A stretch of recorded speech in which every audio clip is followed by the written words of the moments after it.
అందరికీ నమస్తే. మన ముఖ్యమంత్రి రేవంత్ రెడ్డి గారు ఎందుకో టోన్ మార్చినట్టుగా అనిపించింది. అంటే మొన్నటిదాకా నేను పేగుల మెడకేసుకుంటా, గోళ్ళాట ఆడతా, వీడు చచ్చిపోవాలి, వాడు ఆత్మహత్య చేసుకోవాలి, అది ఏమేమో కావాలని మాట్లాడిన ఒక లీడర్గా మాట్లాడిన రేవంత్ రెడ్డి ఇప్పుడు టోన్ మార్చి ఎవరు పాపన ఆలేపోతారు అంటున్నాడు. మొన్నటిదాకా 20 నెలలు కమిషన్ పేరుతో విచారణ చేసి రకరకాల కేసుల్లో వీళ్ళు అక్కడ దోసుకు తిన్నారు, ఇక్కడ దోసుకు తిన్నారు, తెలంగాణ మొత్తం దొబ్బుగా తిన్నారు అని మాట్లాడిన ముఖ్యమంత్రి రేవంత్ రెడ్డి ఇప్పుడు వాళ్ళ పాపన వాళ్ళేపోతారు అంటున్నాడు. అసలు ఎందుకు ఆయన టోన్లో చేంజ్ వచ్చింది? ఎందుకు ఆయన మాట మార్చిండు? 20 months తర్వాత ఆయనకు బోధపడ్డదా వ్యవహారం? లేకపోతే ఈ కమిషన్లలో ఏమి తేలక ఇది ముందు ఏం చేయలేమని తెలిసి అట్లా మాట్లాడుతున్నాడా? లేకపోతే నా పదవికే గ్యారంటీ లేదు, నేను అనవసరంగా ఈ రచ్చ చేసుకుంటే లాభం లేదు, నా టెన్షన్ నాకుంది, ఇదంతా నాకెందుకు అని వదిలేస్తున్నాడా?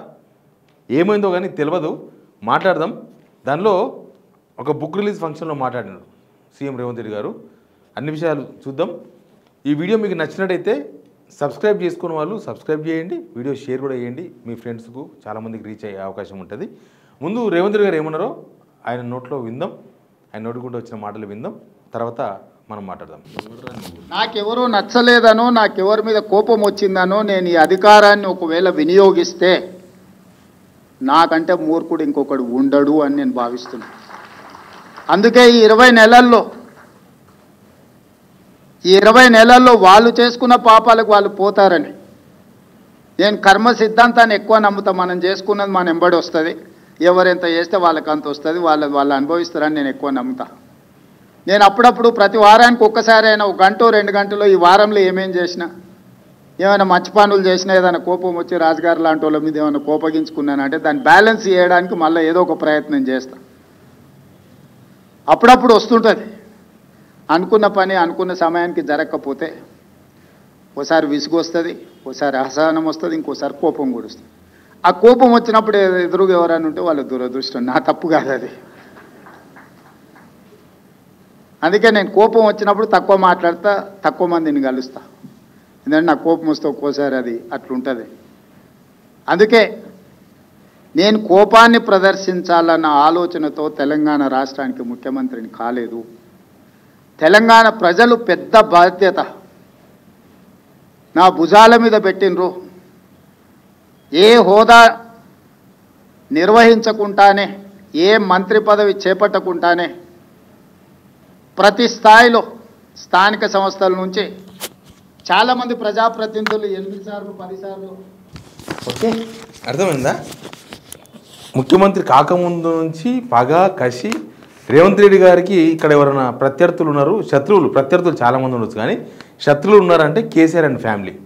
ఆయన ఇప్పుడు కాదు, అంతకు ముందు నుంచి కూడా సబ్జెక్ట్ తక్కువ, కేసీఆర్ ఫ్యామిలీ మీదే మాట్లాడేవాడు. ముఖ్యమంత్రి అయిన తర్వాత కూడా కేసీఆర్ ఫ్యామిలీ మీదే మాట్లాడండి. చూసినాం కదా కొల్లాపూర్ సభలో, జడప్రోల్ సభలో 40 నిమిషాల స్పీచ్లో 37 సార్లు చంద్రశేఖరరావు నువ్వు అట్లా చేయి, నువ్వు ఇట్లా చేయి, నీ పిల్లలు నువ్వు చచ్చిపోరి ఏదో మాట్లాడాడు. ఇక నేను ఇందాక చెప్పినవి చాలా ఉన్నాయి. అయితే ఎందుకు ఈయన టోన్ మారింది అనేది చాలా ఇంపార్టెంట్. ఎందుకు ఈయన చేసిన పనులలో ఎక్కడ ఆధారాలు దొరకలేదా? ఇప్పటికే దాదాపు కేటీఆర్ మీద ఒక 6-7 కేసులు బుక్ అయినాయి. ఫార్ములా ఈ కార్ రేసు ఇట్లాంటి అయినాయి, ఒక 7 కేసులు అయినాయి ఆయన మీద. కేసీఆర్ మీద ఇప్పటిదాకా కేసు పెట్టలేదు, కానీ విచారణలు చేసినారు. ఆ రిపోర్ట్లు ఏముందో తెలియదు ఇప్పటిదాకా. ఒక కరెంటు రిపోర్ట్ ఇచ్చి 8 నెలలు అయింది, ఇప్పటిదాకా దానిలో సింగిల్ లైన్ కూడా బయటికి రాలేదు. కాళేశ్వరం రిపోర్ట్లో ఏముందో తెలియదు, కానీ ఆ మొత్తం రిపోర్ట్లో ఏముందో తెలియదు, కానీ ఆల్రెడీ పేపర్ నిండా రాపిచ్చేసిండ్రు, టీవీల నిండా వేయించేసిండ్రు, ప్రెస్ మీట్లు పెట్టి మాట్లాడేసిండ్రు. తర్వాత మేము మళ్ళీ అసెంబ్లీ పెట్టి మాట్లాడతామంటున్నారు. మరి దానిలో ఏముంది, ఏం లేకనే ఇట్లా మాట్లాడుతున్నాడా, ఎందుకు ఇట్లా మాట్లాడుతున్నాడు అనేది అర్థం కాలేదు. ఎందుకంటే వీళ్ళు మామూలుగా మాట్లాడలే. రాహుల్ గాంధీ వచ్చి, ఆయన వచ్చి, ఈయన వచ్చి 1,00,000 కోట్లు దోచుక తిన్నారు, మొత్తం తెలంగాణ దోచుక తిన్నారు, భూములు మొత్తం వాళ్ళ పేర్ల మీదకి పోయినాయి, అసలు మొత్తం కక్కిపిస్తాం, ఇక ఏదో చేస్తామన్నారు, జైల్లో పడేస్తాం, చెర్లపల్లి జైల్లో 2 బెడ్రూమ్ ఇల్లు కట్టిస్తున్నాం, దానికి పంపిస్తాం. ఇవి రేవంత్ రెడ్డి మాట్లాడిన మాటలే ఇవన్నీ కూడా. ఇప్పుడు అక్కడి నుంచి టోన్ మార్చి ఇక్కడ వచ్చిండు, బయటికి తీస్తాం, కక్కిస్తాం, ఇవన్నీ అన్నారు కదా. అన్నాక అసెంబ్లీలో కూడా మాట్లాడినారు, రేవంత్ రెడ్డి ముఖ్యమంత్రి అయిన తర్వాత కూడా మాట్లాడిన మాటలు. కానీ ఇప్పుడు ఎందుకు టోన్ మార్చిండ్రు? 20 months కాళేశ్వరం సినిమా చూపించిండ్రు. ఆ సినిమా ఫలితం వచ్చింది. ఆ ఫలితంలో ఏముందో తెలియదు. 60 పేజీల రిపోర్ట్ బయటకి ఇచ్చిండ్రు. దానిలో ఏం లేకనే ఇట్లా మాట్లాడుతున్నా, వేదాంతో ధోరణి మాట్లాడుతున్నా, కర్మ సిద్ధాంతాన్ని నమ్ముతా వాళ్ళ పాపాన వాళ్ళే పోతారు అంటే మరి మీరు మాట్లాడిన మాటలేంది, మీరు చేసిన చర్యలేంది, మీరు ఎంక్వైరీ ఏంది, ఈ 20 మంత్స్ కోట్ల రూపాయలు ఖర్చు పెట్టి చేసిన వ్యవహారం ఏంది, పత్రికల్లో రాపించిన వ్యవహారం ఏంది, ఈ గోబెల్స్ ప్రచారం అనుకోవాలి దీన్ని. ఇన్ని రోజులు జరిగిందంతా కూడా గోబెల్స్ ప్రచారం, ఓన్లీ ప్రచారం కోసం మాత్రమే వాడాలనుకున్నారా? నిజానికి కూడా కాళేశ్వరం విషయంలో ఈయన పీసీసీ చీఫ్గా ఉన్నప్పుడు, రేవంత్ రెడ్డి గారు పీసీసీ చీఫ్గా ఉన్నప్పుడు సిబిఐకి ఢిల్లీ పోయి ఆధారాలు ఇచ్చిండ్రు. ఇప్పుడు బీజేపీ వాళ్ళు సిబిఐకి అప్పగించాలంటే సప్లై చేస్తలేడు. కనీసం సిబిఐకి అప్పగించకపోయినా నీ దగ్గర ఆధారాలు ఉంటే కమిషన్కి ఇచ్చేవాడు. ఇవ్వలేదు, కమిషన్కి ఆయన ఇవ్వలేదు, ఆయన మనుషులు ఇవ్వలేదు, ఏం లేదు. ఇప్పటికైనా ఆధారాలు బయట పెట్టవచ్చు. సరే కమిషన్ ఇవన్నీ పక్కన పెడితే ఇప్పుడు కూడా రేవంత్ రెడ్డి గారు వాట్సాప్లో ప్రెస్కి ఒక్కటి ఇట్లా ఆధారాలు ఇచ్చేస్తే అవే ఆధారాలు, అంతకు మించే ఉంటాయి ఆధారాలు. అంతకుముందు ఉన్న ఆధారాలు మాయమైతే కావు కదా. అది కూడా నీ దగ్గర ఫిజికల్ ఆధారాలు ఉన్నాయి. అప్పుడు సిబిఐకి ఇచ్చింది ఫిజికల్ ఆధారాలు, మొత్తం పేపర్ల ద్వారా ఇచ్చిర్రు. ఇప్పుడు వాళ్ళేమో బయట పెట్టు అంటున్నారు. ఇప్పుడు చూసి ఎట్లున్నది కథ. వాళ్ళేమో బయట పెట్టండి ఏమేమి ఉన్నావో మావి చాలాసార్లు చెప్పింది కదా, చేసుకుంటారు, ఎంక్వైరీ చేసుకుంటారు, ఏం చేసుకుంటారో చేసుకోరని వాళ్ళు అంటున్నారు. ఈయననేమో పారిపోతున్నాడు. ఈయననేమో వేదాంత ధోరణిలోకి పోయి మాట్లాడుతున్నారు. ఇప్పుడు 20 మంత్స్ తర్వాత, 20 మంత్స్ పాలన తర్వాత 2 కమిషన్లు వేసి విచారణ చేసి రకరకాల ఆరోపణలు చేసి రకరకాల వార్తలు పేపర్లో రాపించి ఇప్పుడు మీరు కర్మ సిద్ధాంతం గురించి మాట్లాడితే డొల్లతనం బయటపడలేదా మీది? మీరు డొల్లతనం బయటపడినట్టే కదా. ఏమి లేదు, ఏమి లేకనే ఇట్లా మాట్లాడుతున్నారేమో అనుకునే సందర్భం ఇది. ఏమైనా ఉంటే రేవంత్ రెడ్డి వదిలేస్తాడా? ఎవరినైనా మీరు వీడియో చూసిన వాళ్ళు ఎవరైనా సరే కామెంట్ చేయండి. కేసీఆర్ విషయంలో కానీ, కేటీఆర్ విషయంలో కానీ, హరీష్ రావు విషయంలో కానీ, ఇంకా ఎవరైనా బీఆర్ఎస్ మాజీ మంత్రులు, ఎమ్మెల్యేలు ఎవరైనా వాళ్ళ చేతిలో ఏమైనా ఉంటే, వీళ్ళకి సంబంధించిన ఆధారాలు రేవంత్ చేతులు ఉంటే ఊకుంటాడా? ఇప్పటికీ కేసులు పెట్టేవాడు, ఇప్పటికే పెద్ద కథ పడేవాడు కదా. ఇన్ని రోజులు మాట్లాడింది, 20 మంత్స్ మాట్లాడింది అదే కదా. అసలు పాలన గురించి గాలికి వదిలేసి మొత్తం కేసీఆర్ ఫ్యామిలీ చుట్టే కదా ఈయన మాట్లాడింది. పాలన పట్టించుకోకుండా మొత్తం అవినీతి చుట్టూ, మొత్తం దాని చుట్టే కదా. అసలు మేము ఇదంతా కడగనికే మాకు చాలా టైం పడుతుంది, ఇట్లా చేసిండ్రు, అట్లా చేసిండ్రు, మొత్తం నాశనం చేసిండ్రు అనేది కదా మాట్లాడింది. మరి 20 మంత్స్లో ఏం చేయకుండా 20 మంత్స్లో ఓన్లీ తిట్లతో నడుపుకుంటూ వచ్చి ఇప్పుడు వేదాంత ధోరణి మాట్లాడడంలో అర్థమైంది. కనీసము ఈ 20 మంత్స్లో ఏం చేసింది వీళ్ళు? వాళ్ళు కనీసం ఆ బ్యారేజీలు కట్టినరు, అన్నారం సుందీల లాంటి రిజర్వాయర్స్ కట్టినరు, మల్లన్న సాగర్ లాంటి రిజర్వాయర్స్ కట్టినరు, లేకపోతే కొండపోచమ్మ కట్టినరు, లేకపోతే చెరువులో పూడిగా తీపిచ్చిండ్రు, ఇంకా ఎన్నో చెప్పుకోనికి వస్తుంది. ఇప్పుడు వీళ్ళు కనీసం ఒక చిన్న చెక్ డ్యామ్ అనే కట్టిందా ఈ గవర్నమెంట్ వచ్చినాక? చిన్న చెక్ డ్యామ్ అనే కట్టినరా? మీరు అప్పుల మీద కూడా ఏడుస్తారు. అప్పుల మీద పార్లమెంట్, ఇండియన్ పార్లమెంట్ తెలిసింది అప్పులు ఎంత అప్పు అయింది, ఏంది ఏం కథ అనేది. మీరు 7 లక్షల కోట్లు 8 లక్షల కోట్లు అరాజు చేసినట్టు పాడుకుంటా పోతే ఇండియన్ పార్లమెంట్ కదా తేల్చింది. 3,10,000 కోట్ల రూపాయలు 12,000 కోట్ల రూపాయలు చేసిరు ఆ గవర్నమెంట్లో. ఈ గవర్నమెంట్ వచ్చిన తర్వాత ఇంత చేసిరని ఇండియన్ పార్లమెంటే తెలిసింది. ఇక అది చెంపపెట్టు కాలేదా?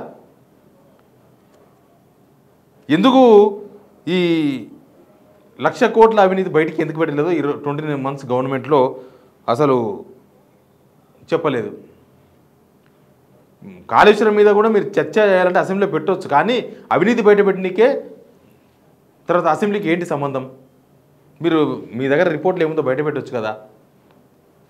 అసలు ఇవన్నీ ఫైనల్గా విన్న తర్వాత ఏమనిపిస్తుందంటే వీళ్ళు మాట్లాడిన మాటలు, వీళ్ళు చేసిన కథలు, తర్వాత ఇవన్నీ అయిపోయి ఇప్పుడు కర్మ సిద్ధాంతము, వేదాంతము ఇవి మాట్లాడుతుంటే వీళ్ళు సెల్ఫ్ గోల్ అని అనిపిస్తుంది. సెల్ఫ్ గోల్ అంటే ఏదో చెయ్యాలి, ఏదో చెయ్యాలి, ఏదో చెయ్యాలి, అసలు ఇంకా మన తప్పులు బయటపడొద్దు, మొత్తం వీళ్ళంతా తప్పు చేసినని బయట పెట్టాలని చూస్తే ఏమి దొరకక ఇట్లా సెల్ఫ్ గోల్ ముచ్చట్లు పెడుతున్నారా ఎందుకో అర్థం కాలేదు.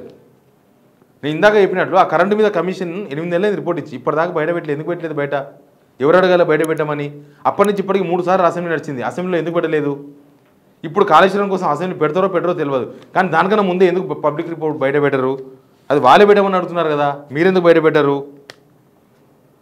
మీ మాటలు విని విని జనాలకు మీరు చేసిన ఆరోపణలు, మీరు చేసిన విమర్శలు, ఇంకా వీళ్ళంతా దోచుకోపోయారని చెప్పేసి ఇప్పుడు వేదాంతం మాట్లాడుతుంటే మీ మాటలు విని విని జనాలకు విసుకొచ్చింది. వీళ్ళు ఏం చెయ్యరు, ఇది ఉత్త మాటలు వీళ్ళవి, జస్ట్ అప్పుడు ఎలక్షన్స్లో గెలవనికే మాట్లాడినరు, గెలిచిన తర్వాత ఫెయిల్యూర్స్ బయటపడొద్దని మాట్లాడినరు, లాస్ట్కు విషయం బోధపడి ఇట్లా మాట్లాడుతున్నారా?